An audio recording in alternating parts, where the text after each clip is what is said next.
Perkenalkan, nama saya Usama Solihin. Di sini saya akan menjelaskan secara singkat mengenai 3D printing post processing, di mana 3D printing post processing ini terdapat beberapa proses atau langkah-langkah. Yang pertama ada support removal, 2 sanding, 3 welding, dan 4 gluing. Yang pertama ada support removal. Support removal ini dalam bahasa Indonesia biasa disebut dengan pelepasan penyangga.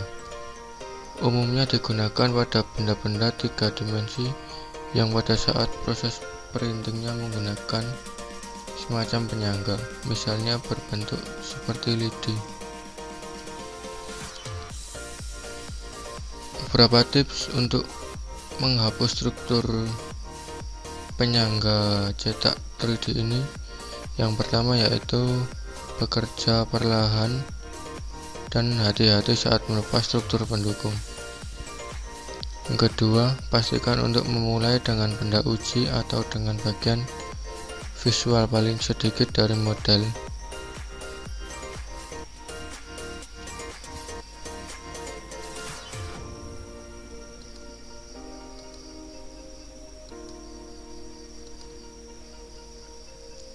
Ada banyak pisau dan alat untuk dipilih. Alat mana yang paling cocok untuk Anda bergantung pada banyak variabel seperti bentuk dan ukuran cetakan, bahan, dan preferensi pribadi Anda. Seringkali masuk akal untuk menggunakan kombinasi bilah ini. Ini adalah alat paling umum dan paling populer yang digunakan pada saat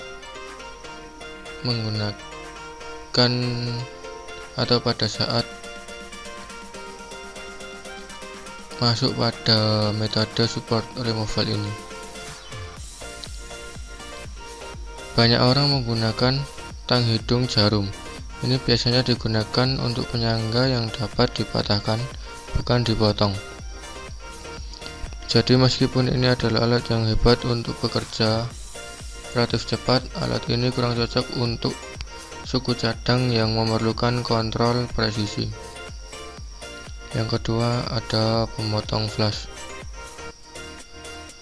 Biasanya menjadi alternatif yang baik karena menggabungkan kekuatan dan presisi pisau dempul, pisau pengikis, atau pisau palet dengan ujung yang tajam.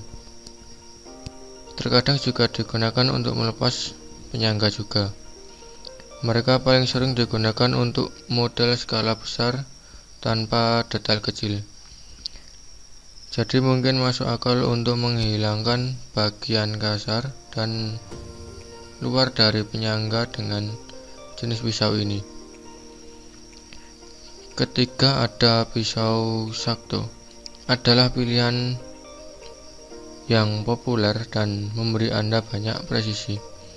Dengan ini Anda dapat dengan rapi memotong elemen kecil yang menghubungkan struktur pendukung dan objek di resin standar. Satu-satunya downside adalah bahwa mereka benar-benar tajam dan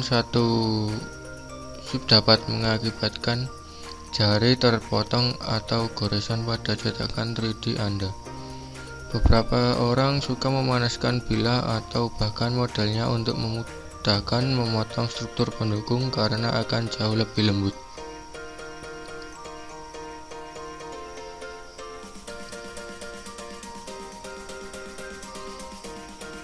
Kemudian kita memasuki ke proses sanding atau pengamplasan.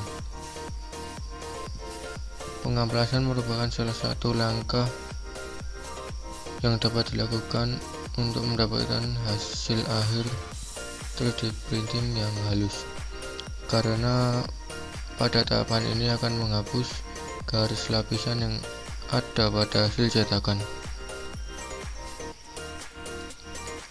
Proses ini adalah salah satu proses yang mungkin tidak asing bagi kita. Proses pengamplasan ini merupakan salah satu langkah yang dapat dilakukan untuk mendapatkan hasil akhir yang halus. Karena pada tahapan ini akan menghapus garis lapisan yang ada pada hasil cetakan. Sanding atau pengamplasan model cetak 3 dimensi dapat menjadi cara yang bagus untuk menghilangkan garis lapisan dalam persiapan untuk pengecatan, pencetakan silikon, atau pembentukan vakum. Mungkin setelah kita melakukan pemotongan kaki-kaki pada proses support removal, kita dapat mengamplas bekas potongan-potongan tadi supaya memiliki permukaan yang halus dengan menggunakan amplas. Tahap ini mempunyai kelebihan dan kekurangan. Kelebihannya yaitu sangat cocok dilakukan jika benda 3 dimensi tersebut akan dicat. Sedangkan kekurangannya yaitu dapat mengubah ukuran benda 3 dimensi tersebut jika tidak dilakukan secara hati-hati.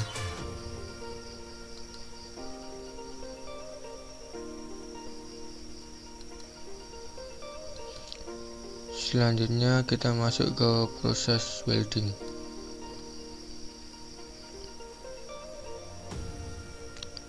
Istilah welding umumnya biasa dikenal dengan sebutan pengelasan, yang bertujuan untuk menggabungkan satu atau lebih hasil cetakan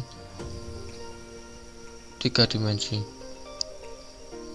Welding ini merupakan sebuah teknik pada pasca pemrosesan yang berfungsi untuk menggabungkan bagian ABS menggunakan aseton.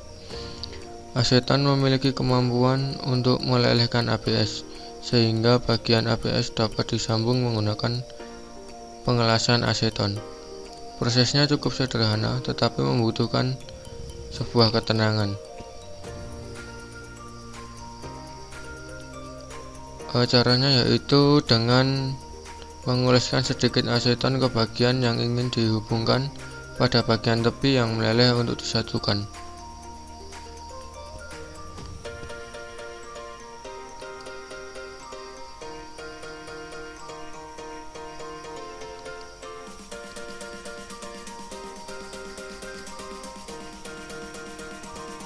Kemudian kita masuk ke proses gluing. Proses gluing ini jika diartikan dalam bahasa Indonesia merupakan proses pengeliman. Biasanya digunakan untuk menggabungkan part per part.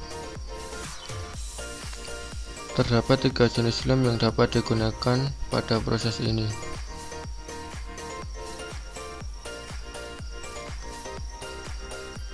Yang pertama ada super glue, yang kedua ada hot glue gun, dan yang ketiga ada aseton.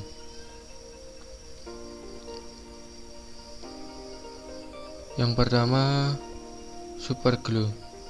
Sebagian besar bahan cetak 3D akan berhasil menempel dengan lem super dengan pengecualian bahan fleksibel.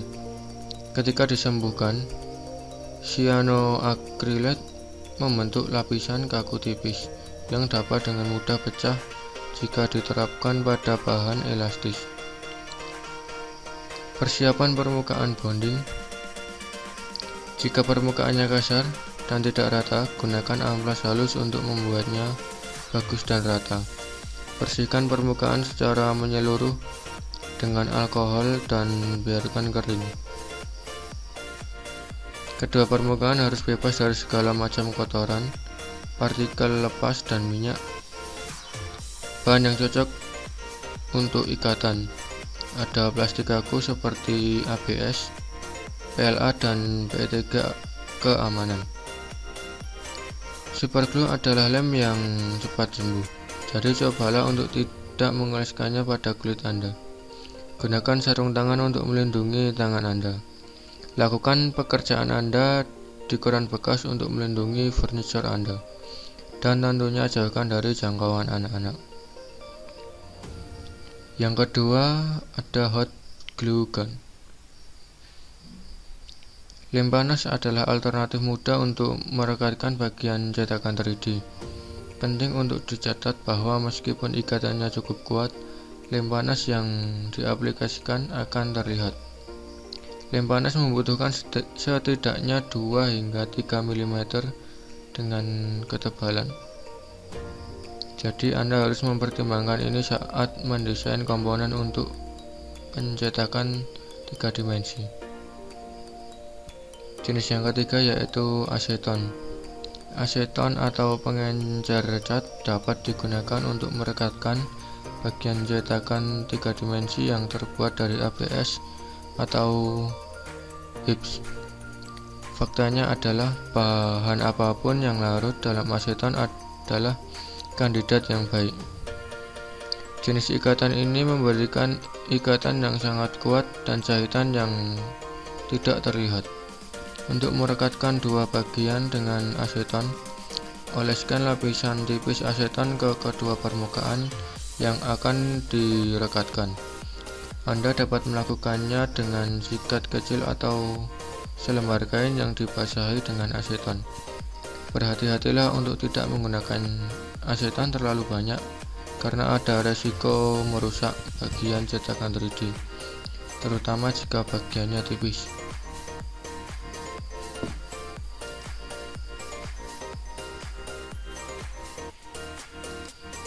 Baik, sekian dari saya. Jika ada salah kata, saya mohon maaf. Wassalamualaikum warahmatullahi wabarakatuh.